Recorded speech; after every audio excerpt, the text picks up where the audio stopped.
今日係今年兩個焦點主日入邊嘅第一個，或者其實上星期已經係第一個。呢個就係第26屆焦點主日。到11月，我哋會再有一個焦點主日，第27屆。到時就會由你嘅新嘅主任牧師帶領同祈禱我哋嘅安排。因為我哋明白，如果而家先講今年嘅異象呢，其實大部分活動同部門呢都已經計劃好晒今年嘅嘢，所以其實已經太遲啦。所以我哋會喺11月，即係年尾嘅時候搞第27屆，咁樣就可以俾所有活動有時間去計劃。我以前牧養過嘅其中一間教會 Greenslopes 浸信會，其實我哋長老會主席係一間喺市中心好大嘅會計師行做高級牧師。嗰度對高級牧師嘅期望就係佢哋要做嘅大公司嘅財務顧問，幫佢哋處理報稅。呢個等我嘅長輩結識咗一位喺自家花園同車庫裏邊創業嘅男，佢不斷發展壯大自己嘅進出口生意。最終喺英農場擁有咗200名員工，一家大型工廠同埋一間大型辦公室。於是佢成咗財務顧問。呢家公司呢，佢白手起家，一手創建咗呢家公司。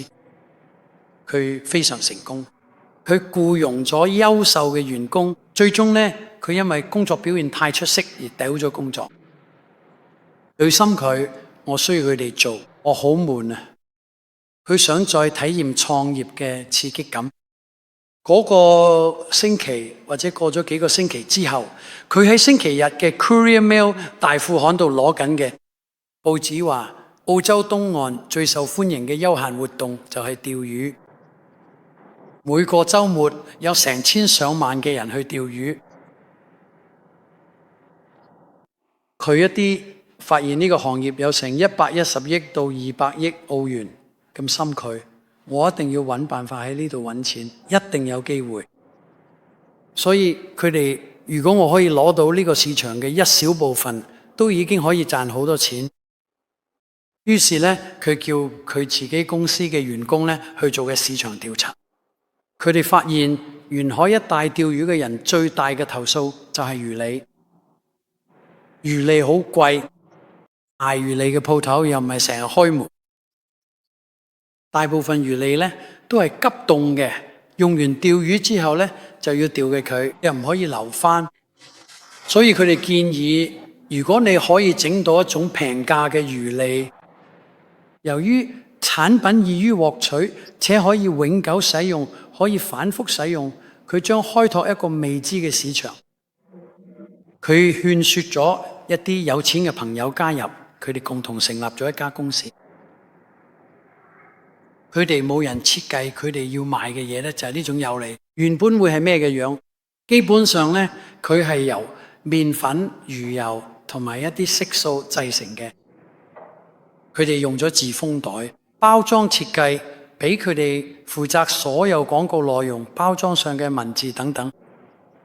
佢哋攞到咗呢啲名，話好嘅，你哋需要諗個名。於是佢哋想出咗 Catch It 呢個名嘅。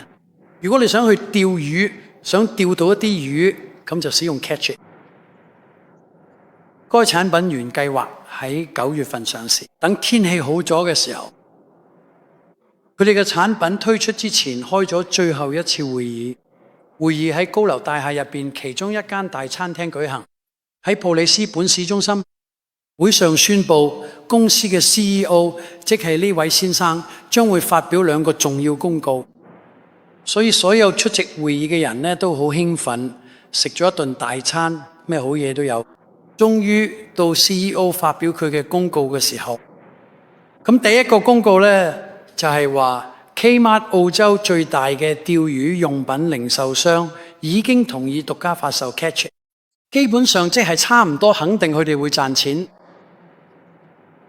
第二個公告就係佢話我而家要鎖晒所有門，我要俾大家睇下即將喺澳洲電視上鋪天蓋地嘅廣告。佢哋就播咗個廣告出嚟，基本上就係2個男人喺條釣魚艇上邊，一個捉到魚，另一個就捉唔到，最後捉唔到魚嗰個就問捉到魚嗰個，你用咩嚟啊 ？catch it， 於是佢就用嚟 catch， 梗係啦，佢都捉到魚啦。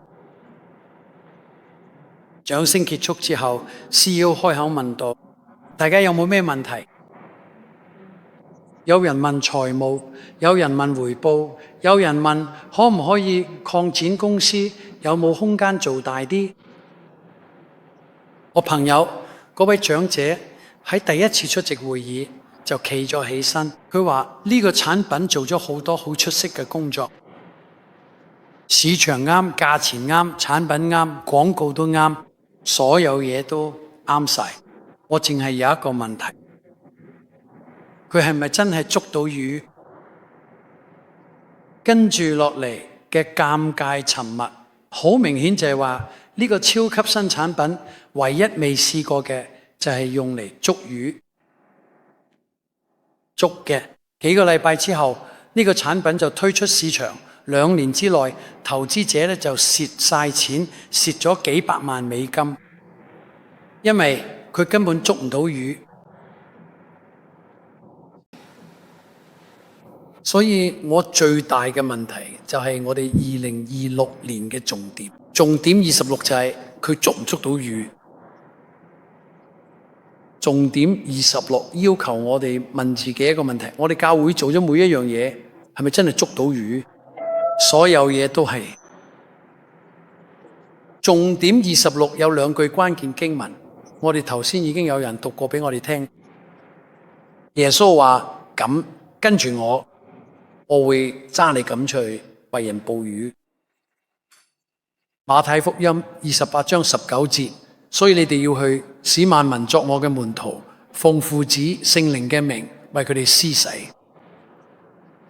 我而家挑戰教會入邊每一個活動，無論係咩都要問自己，呢樣嘢捉唔捉到魚？我發現呢，教會入邊呢，有一個大問題呢，就係接受嘅精神呢已經扎根咗。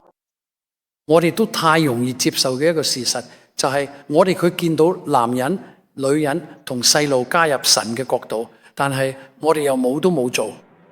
我哋嘅教會度真係好努力咁做，我哋有好多好多活動同部門，但係真正加入神國嘅人呢，就得好少。我哋年復一年都做緊同一樣嘢，但係好少捉到魚。但係啲人都好似在意我哋做緊嘅嘢，其實捉唔到魚。秉持住呢種接納嘅精神，我哋假定舊年所發生嘅各種事件喺今年亦都依然會發生。呢種情況一直喺度持續。舊年開展嘅每個部門、每項嘅活動，今年都將繼續進行。今年發生嘅每一項活動，出年好可能都會再次發生。缺乏任何分析能力，成功嘅未？我哋點解要搞呢啲活動？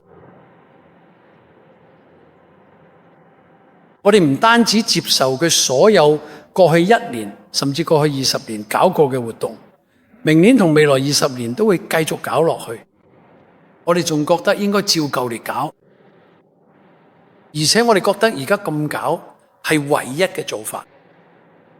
25年前小組運動嘅澳洲教會啱啱開始興起，當時有人呢反對話呢唔好參加小組。佢哋只係魔鬼嘅工具啫，只係一班人一齊分享舞資啫。而家呢，差唔多我識嘅每間教會都有小組，因為我哋要跟住時代改變。我自己覺得小組係教會有史以嚟最好嘅一樣嘢。我都知道，如果唔係我參加過第一個小組，可以問問題、分享疑惑，佢哋又為我祈禱同支持我，我今日都未必會喺度。成個世界成日都話教會唔重要，人哋覺得我睇過嚟戲咁用啦。只要我哋仲係照舊做返20年前嗰套，咁我哋就真係唔重要。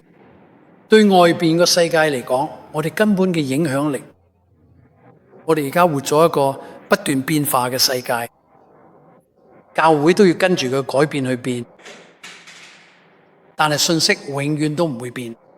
天底下嘅第二個名可以俾人靠住得救，呢樣嘢係唔會變嘅。但係我哋點樣將呢個信息帶俾未信嘅人，就一定要變。我哋 SDBC 嘅章程呢係冇寫嘅。SDBC 存在係為咗榮耀神，並且跟隨咗喺大嘅命同大使命入邊表達嘅旨意。而家大嘅命當然就係要彼此相愛，要用我哋全部嘅心思靈力去愛主我哋嘅神，同埋要彼此相愛，好似我哋愛自己咁去愛人。第二個呢，就係要去到世界各地，令人成為門徒。我哋知道教會每一個活動應該做啲咩，但係邊個去檢查？邊個會追究我嘅責任？你睇下事工就好似食物咁，佢哋都有個食用期限。如果我哋唔改變，過嚟期限都仲繼續做緊。每間教會都有啲特定嘅活動，可能20年前嗰啲活動好勁，可能嗰時帶咗好多人信主，可能真係非常非常成功。但係如果冇改變過呢，可能而家已經過咗食用期限。我哋應該唔止我哋屋企係咁啦，但係雪櫃同櫃桶最入邊嘅嘢，成日都擺到永遠都唔會噉出嚟。最後都係要檢查下櫃桶同雪櫃入邊嚟嘅，睇下過嚟食用期限未。通常都係我哋其中一個女嚟嘅先會嚟做。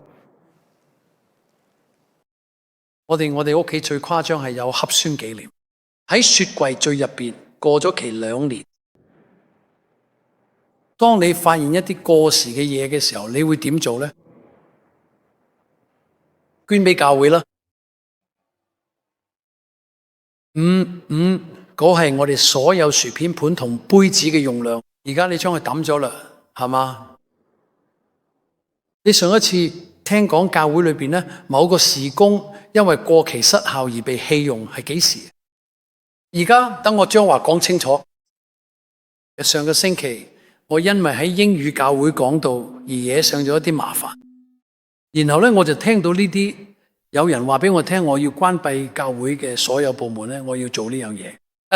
我唔係，我所做嘅只係要求我哋分析我哋正喺度做嘅嘢，以確保佢能夠呢達到預期嘅目的。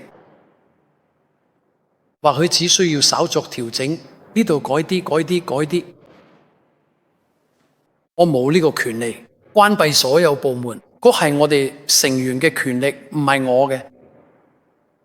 但係你知道，我哋必須成為一個致力於審查所有事工嘅教會，檢查我哋係咪按照上帝嘅旨意使用佢嘅資源。你仲記得舊年嘅 Focus 25咩？當然你唔會。呢個係為咗進行硬重置。我要求教會嘅每個事工部門呢，對其事工進行分析。嗰樣嘅話呢，就得揾個組外嘅人嚟寫報告，否則我知道個報告肯定會粉飾太平，不準確，然之後把報告發翻俾我。教會方面呢，有幾多個活動小組做出咗回應？佢哋進行咗內部嘅審查，並講俾我聽冇咩需要改變嘅。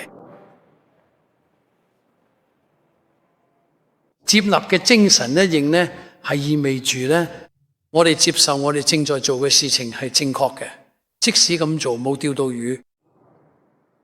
我想話俾大家聽，喺 SDBC 包容嘅精神到此為止啦，不再。教會嘅意義不在於我哋開展咗幾多項目，教會嘅存在係為咗拯救迷失嘅靈魂，佢並非為咗我哋而存在。係㗎，我哋能夠嚟呢度咁樣敬拜神、學習同接受門徒訓練，真係太好啦。但係我哋存在嘅主要原因係為咗嗰啲仲唔認識耶穌嘅人。教會存在嘅目的係為咗捕魚，而唔係為咗開展各種活動。咁我哋點樣可以喺一個越嚟越唔識神嘅世界入邊去捕魚呢？要捕魚，第一樣要做嘅就係祈禱。雅各書第4章第2節話：你冇得唔到，係因為你冇乜求。好多時你嘅聖經見到求呢個字，其實可以換成祈禱。你哋得唔到係因為你哋嘅祈禱。而家喺我哋嘅祈禱會同教會其他聚會入邊，我都聽到有人為失喪嘅人祈禱。但佢哋為失喪嘅人祈禱啲咩呢？主啊，帶嚟攞返啲教會啦！我而家同你講啦，等到有一日咧，區人起身話：我哋嘅 Sunnybank 有間教會喎，嗰日地獄都凍到結冰啦。佢哋點解要咁做啊？佢哋根本唔知我哋喺度做咩。我都煩惱佢一段時間，究竟我哋應該點樣為咗咩去為失喪嘅人祈禱？請聽我最中意嘅一啲經文，馬太福音7:7同8，祈求。禱告祈禱咧，你就會得到；尋找你就會揾到；敲門，門就會為你打開。凡祈求嘅都會得到。每個人，約翰福音14、12、13，我話俾你聽實話，凡係信任我嘅人都會做我一直喺度做嘅事情。佢會做比呢啲更大嘅事，因為我就要去見天父。就喺呢度，你哋用我個名祈求咩？我都會為你嘅成就。咁樣個仔就可以榮耀天父。約翰福音16、23同埋24，到嗰日你哋就唔會再問我任何嘢，乜都可以祈求。我同你講真，天父會因為你用我個名祈求，賜俾你一切你所求嘅，乜都會俾你。1約翰3章21至22節，親愛嘅朋友，如果我哋心裏冇自責，就可以坦然無懼咁睇到神面前，祈求咩都會得着，咩都可以祈禱。1約翰5章14同15節，我哋對神有信心，就係如果我哋按嘅旨意祈求咩，佢都會聽我哋。如果我哋知道佢聽我哋祈禱，無論我哋求咩，我哋都知道一定會得到我哋向佢所求嘅嘢。你睇下呢啲經文入邊又講到祈禱，你睇下呢啲經文呢，就係所謂神俾我啦，俾我啦。嗰啲經文呢，佢係我最中意嘅。神話過會俾我所有嘅，求咩都得。神，我想要嘅林寶，我想要 Gold Coast 嗰邊一間頂層豪宅，我想要一個好大嘅銀行戶口。神啊，多謝晒你。不過呢，祈禱呢，其實咁簡單，係咪先？其實嗰啲經文都冇咁簡單。你每次嘅聖經見到神嘅應許，永遠都會有一個條件要你先滿足嘅，先可以睇到嗰個應許。約翰一書第5章話，呢個就係我哋可以坦然無懼睇到神面前嘅信心，就係如果我哋按住佢嘅旨意求咩，佢都會聽我哋。咁嗰個條件係咩呢？就係呢，要合乎乜嘢旨意？好明顯，神嘅旨意唔係咁。我揸住個林寶堅尼喺黃金海岸有個頂層豪宅，仲有個大銀行戶口。呢啲唔係神嘅旨意。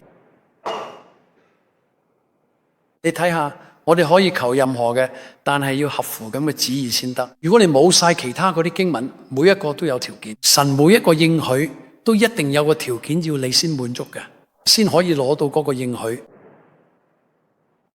有個禱告我哋可以肯定係冇奇，因為我哋知道呢個係神嘅旨意。以西結書18章23節，主耶和華話：惡人死亡，我會開心咩？其實我唔係更開心啲咁轉離惡行而得生咩？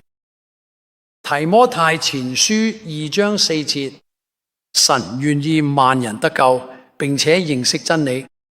彼得後書3章9節，主唔係遲延實現佢嘅應許，好似有啲人以為佢遲咗，其實佢係對你哋有耐性，唔想有任何人滅亡，而係希望人人都悔改。神嘅旨意好清楚，就係關於失喪嘅人。神想所有失喪嘅人都得救。當我哋為失喪嘅人祈禱，其實就係按住神嘅旨意嘅祈禱。到而家為止，我哋已經講咗呢啲神應許。如果我哋按住佢嘅旨意祈禱，佢就會應允我哋嘅祈求。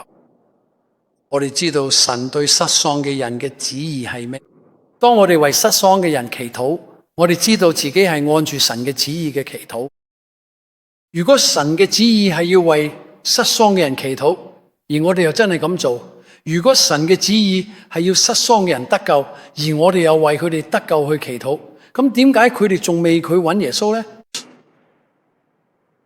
我知道咧，有好多人已經為某啲人能夠信主祈禱咗好耐，但係都仲未發生。我自己都為我兩個兄弟，一個大我，一個細我，細嗰個差唔多50年咁耐，都一直祈禱緊。我都唔知佢哋而家有啲比以前更加接近神。當我哋為失喪嘅人得救祈禱嘅時候，有兩個大敵人要去克服，就係人嘅自由意志同埋撒旦。神喺伊甸園賜俾我哋自由意志，呢個係最大嘅禮物，但同時都係最大嘅風險。我哋有自由意志，甚至可以對創造主講：唔該晒，我唔要。喺我嘅自由意志入邊，最嚟操控我哋嘅，其實就係撒旦。你睇下撒旦點樣喺伊甸園玩弄夏娃嘅自由意志。使徒行傳26章17至18節，我會救你脫離你自己嘅民族同埋外邦人。我爭你去咗喺嗰度，為要開咗佢哋嘅眼睛，叫佢哋由黑暗轉向光明，從撒旦權下歸向神。哥林多後書4章3至4節，即使我哋嘅福音被遮蓋，都只係對嗰啲滅亡嘅人先至遮蓋嘅。咁世之神撒旦蒙蔽咗唔信嘅人嘅心眼，令佢哋睇唔到福音嘅光。唔信嘅人已經俾撒旦嘅權勢蒙蔽嘅心思，佢將佢哋擄去做俘虜，就算佢哋聽到福音都聽唔入耳，佢哋根本唔明白，對佢哋嚟講完全唔合理。提摩太後書2章25至26節，反對嘅人要用溫柔嘅態度去教導，希望神會賜佢嘅悔改，令佢哋認識真理，並且醒覺過嚟，可以逃離魔鬼設下嘅陷阱。因為魔鬼已經擄咗佢哋去做自己嘅工具，撒旦係透過佢哋自己嘅自由意志，將唔信嘅人擄走，靠佢哋自己嘅力量根本冇能力逃脫，只有耶穌先可以釋放佢哋。你要明白，撒旦對失喪者嘅心意就係要佢哋繼續迷失。耶穌睇到就係要將人從撒旦對佢嘅生命嘅捆綁中釋放出嚟。彼得前書5章8節，要警醒，要保持清醒，因為你嘅仇敵魔鬼好似咆哮咁獅子咁，周圍遊走，搵人吞噬。撒旦最中意嘅就係令到人離開神，佢不斷咁巡遊，搵緊目標。所以有時我哋以為已經決志信主、返教會、侍奉、做晒各樣嘢嘅人，突然之間都會轉身離開神走咗。撒旦一直都喺度巡遊，等緊佢嘅。佢係為咗嗰啲迷失咗人而巡遊，就係撒旦令到迷失咗人繼續迷失。正如神唔想任何人沉淪，撒旦就唔想任何人得救。以弗所書6章12節，因為我哋嘅爭戰唔係對住血氣之人，咁我哋係對住邊個呢？係對住呢個黑暗世界嘅執政者、掌權者、管轄者，同埋天上屬靈氣嘅惡魔勢力。撒旦同墮落嘅天使，呢啲就係我哋嘅敵人。聖經講得好清楚，當我哋同人分享福音信息嘅時候，我哋嘅爭戰唔係對住佢哋嘅意志，我哋嘅爭戰係對住緊握住佢嘅意志嘅嗰一位。為失喪者祈禱唔係一場屬地嘅爭戰，呢場係屬天嘅爭戰。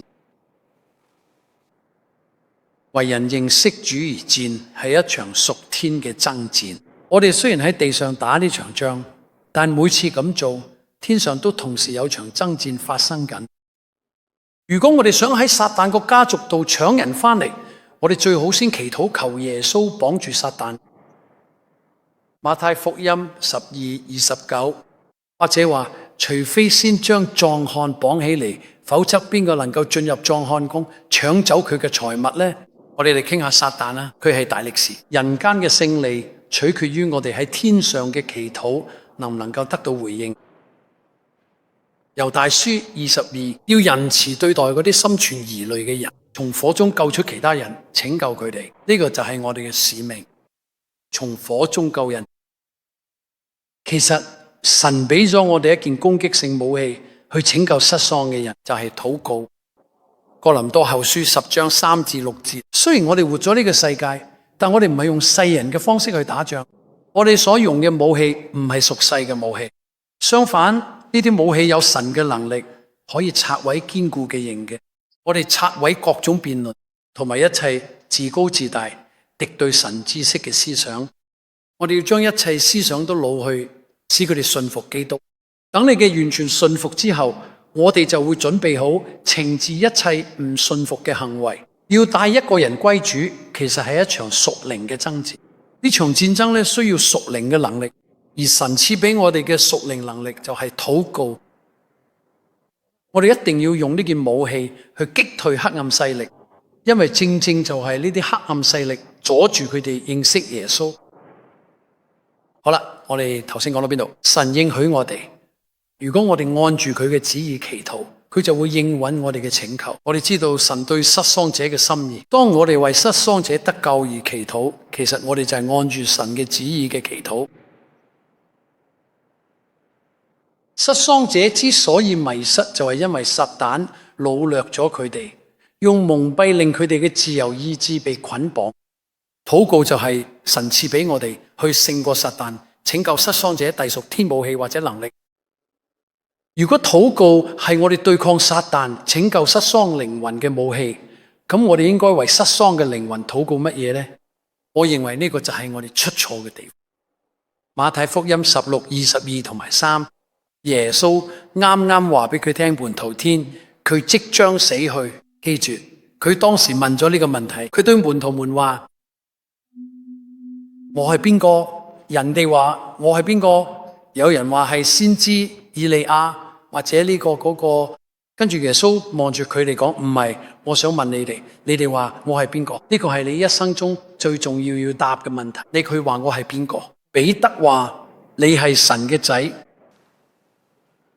跟住耶穌繼續同佢哋講嘅將會死。彼得就拉喺耶穌一邊開始責備嘅，佢話絕對唔會，主啊，呢啲事咧絕對唔會發生咗你身上。耶穌轉身對彼得講：撒旦退後啦！你係我哋絆於腳石，你唔係掛住神嘅事，而係掛住人嘅事。耶穌呢句說話係針對邊個人講嘅？佢係對彼得講，定係對撒旦講？佢係對撒旦講嘅。使徒行傳16至18，有一次，當佢哋去祈禱嘅地方嘅時候，我哋遇到咗位女佬，佢被賦予咗預知未來嘅能力，佢靠算命為主人賺咗好多錢。呢個女仔跟住保羅同我哋其他人大聲嗌道：呢啲人係至高神嘅僕人，佢哋正在話俾你哋剔究之道。佢連續好多日都係咁做，最後保羅實在忍唔住，轉身對住個邪靈講：奉耶嘅基督個名命令你離開咗。嗰一刻個邪靈就走咗。佢保羅嘅說話係針對邊個嘅？係針對嗰個做算命嘅女仔，定係嗰個逼佢算命嘅人？又係針對撒旦？當耶穌喺格拉森醫好被鬼附嘅人時，佢係對住邊個講嘅？係對住個鬼，定係對住嗰個被捉住嘅人？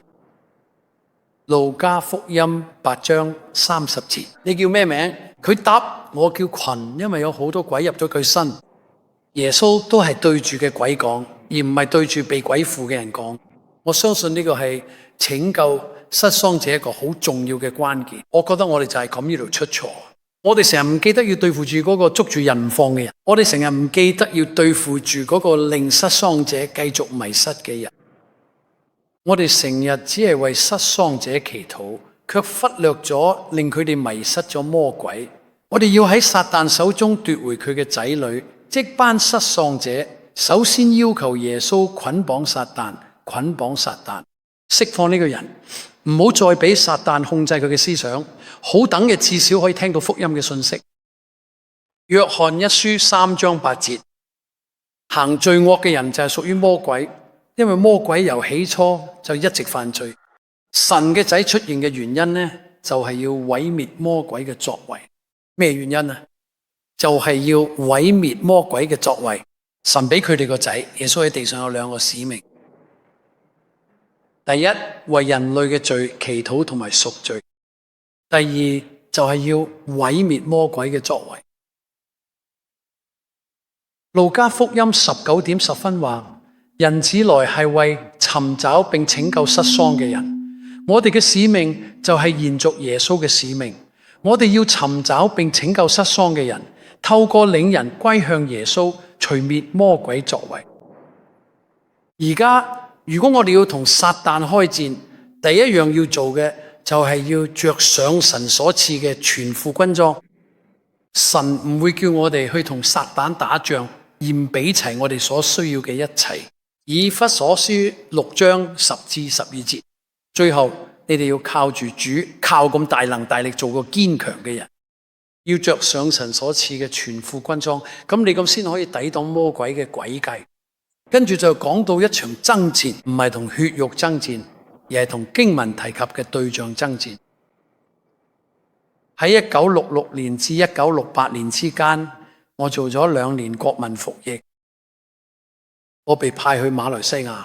我哋成日要巡邏馬來西亞同泰國嘅邊境，我哋會上去嗰啲檢查站，我哋會上去2個星期，之後返去馬六甲嘅營地1個月。每次上去嗰啲檢查站，我可以同你講，我哋揾到咩裝備都會着晒上身。我哋會着防彈背心，我哋會戴鋼盔，我哋帶住咁多子彈，行路都幾乎行唔喐。你去打仗就一定要準備好。神已經為我哋預備好晒，佢已經供應咗我哋一切所需，佢俾咗我哋屬靈嘅軍裝去對抗撒旦嘅爭戰。我哋唔使靠自己嘅能力去打仗，因為如果冇做，我哋一定唔會贏。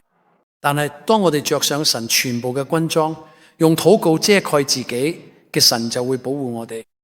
我哋要戴上救恩嘅頭盔、公義嘅護心鏡、真理嘅腰帶、和平嘅鞋、聖靈之劍、信心之盾。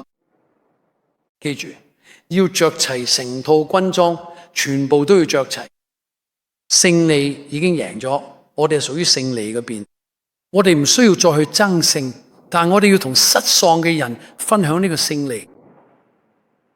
勝利已到手，我哋必須向佢哋分享福音嘅信息。歌羅西書2章15節，既將一切執政嘅、掌權嘅擄來，明顯俾眾人睇，就仗住十字架誇勝。耶穌已經得勝啦。我哋企喺勝利嘅一方，唔喺獲勝嘅一方，我哋係企咗已經勝利嘅一方。撒旦同佢嘅墮落天使仲會攻擊我哋，仲想捉住佢失喪嘅人唔放，原因就係佢哋仲以為自己有機會贏。撒旦佢同佢哋講咧，其實場仗已經輸咗。神期望我哋繼續耶穌嘅工作，去尋找同拯救失喪嘅人，去毀滅撒旦嘅作為。我哋點樣做到呢？